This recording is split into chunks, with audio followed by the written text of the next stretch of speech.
तर काय सांगाल, आज मोर्चा निघत आहे ठाकरे बंधू, मोर्चा म्हणण्यापेक्षा मोर्चाच्या ऐवजी विजयी सभा जी आहे ती निघत आहे. कसं बघता मराठीच्या विषयावरती ज्या पद्धतीने राजकारण गेल्या काही काळात झालं? नाही, मराठी या विषयावर काहीही दूरपर्यंत राजकारण झालेलं नाही. हा गैरसमज का पसरवला माझ्या लक्षात येत नाही.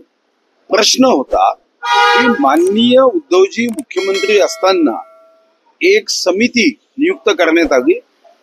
त्रिभाषा सूत्रानुसार हिंदी जी 5वी पासून सक्तीची आहे, 1ली पासून मराठी व इंग्रजी सक्तीची होती, त्यासोबतच बालवयात 3री भाषा सुद्धा सहजपणे शिकता येते.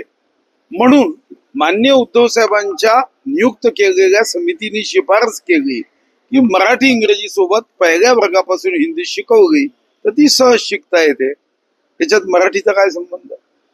मराठी अनिवार्य आहे, ती अनिवार्य राहणार आहे, त्याबद्दल कुठेही प्रश्न उपस्थित होत नाही.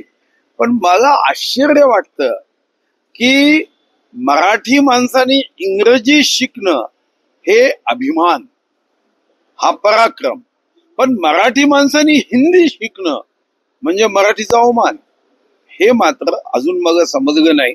कदाचित अजून एक 50-100 पुस्तकं वाचल्यानंतर लक्षात येईल. मराठी विजय सभा असा त्याचा उल्लेख केलेला आहे आणि अजूनही काँग्रेस तिथे उपस्थित राहतील त्यांनी यावर शंका आहे, त्यामुळे आपसातच नाही. असं आहे की काँग्रेसनी तर जे मी तुमच्या चॅनल्स वरून बघितलं की काँग्रेसनी सांगितलं की हे दोघे बंधू एकत्र आले तर आपण यांच्यासोबत जायचं नाही.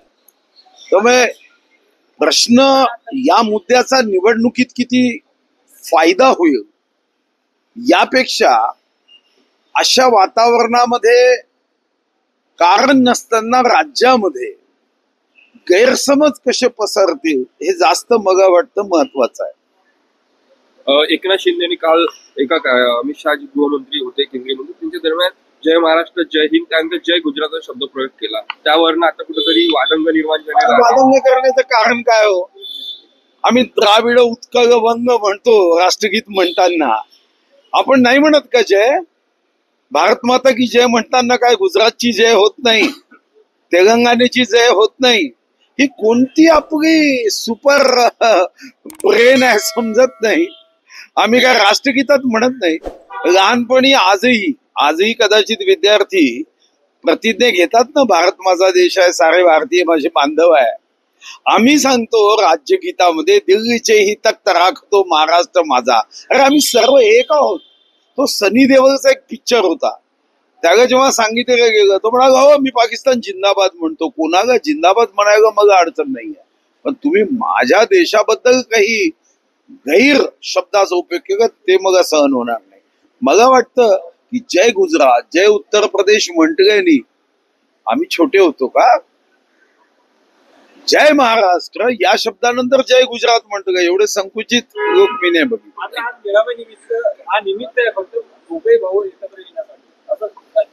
चांगली गोष्ट, आमच्या शुभकामना आहे. दोघे भावांनी एकत्र यावं, एकत्र राहावं.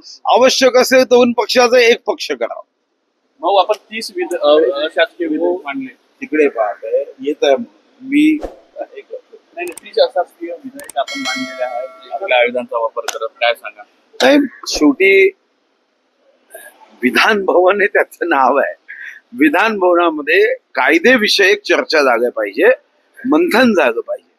तर मी हे खरं आहे की 1 मे 1960 नंतर हा रेकॉर्ड मी काल करू शकलो. 30 अशासकीय विधेयक, विविध कायद्यांमध्ये सुधारणा असेल, त्याच्यावरचं मंथन असेल, त्याच्यावरचं चिंतन असेल, असे 30 अशासकीय विधेयक मांडलेत. खरं तर काल 4 विधेयकावर डिटेल डिस्कशन, म्हणजे ज्याला आम्ही कन्सिडरेशन, पुनर्स्थापना यासोबत खंडशः विचार म्हणतो, ते काल होत्या. पण माननीय अध्यक्ष म्हणाले की आपण मंगळवार बुधवारी ती 4 विषय घेऊ आणि ते 4ही विषय पुढच्या आठवड्यात येईल. महत्वाचे विषय आहे. तर मला वाटतं की कायदे मंडळ ज्याला आपण म्हणतो तिथं कायद्यावरची चर्चा होणं हे अनिवार्य आहे, गरजेचं आहे.